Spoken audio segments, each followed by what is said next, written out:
Today is the express sphere. What wants to be expressed, named, or created?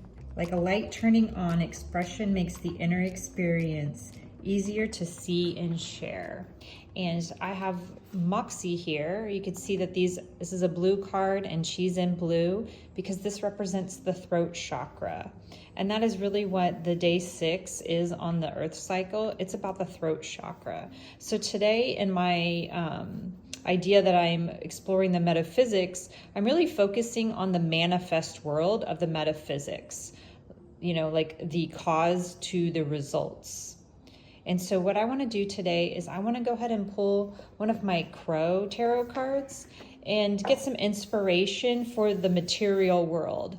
And specifically for me, you know, as I'm exploring these archetypes, these different characters that I had drawn almost a decade ago, that I'm now assigning a different archetype to within the quantum memoir framework. I just want some inspiration on how to bring these into the tangible world. As an artist, which is the archetype of Moxie, how does she like really express the message that she's trying to share? So I'm just looking for inspiration on how to complete this oracle deck that are going to go with the draw and tell cards of the quantum memoir practice. So how do I make this art?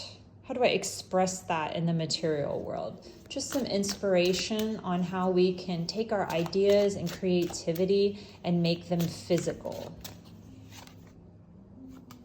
Sword card.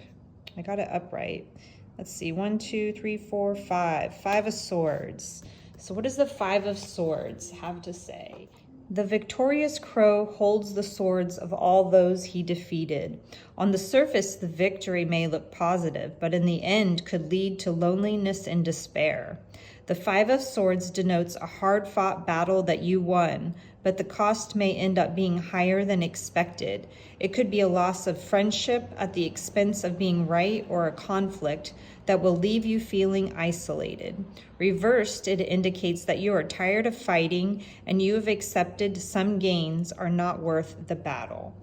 So I had received it upright. So this is really kind of like, it seems like a warning, right? Like advice in a sense. Even though it wasn't a reverse card, it still seems advice that just because we win doesn't actually mean that we won, that there is a cost to all of the cause, the thing that you put into something. And so I have to almost reflect and wonder, what did, you know, my art, what does that cost me in my life? And I think that what it's cost me is relationships, that I get so hyper-focused on the studies and understanding that, you know, I'm a soul character and I'm forgetting that I have friends that I can play with, like Mojo and Molly.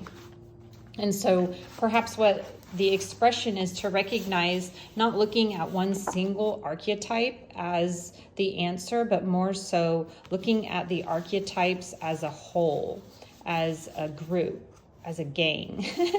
So I guess this is my little archetypal gang here, these 7 characters each that represent a different chakra that are going to come out and play with me in these mind maps that I've created and that I share with my family and friends. So if you're one of those people, perhaps you're going to want to get a draw and tell deck and go ahead and start going in the adventure yourself.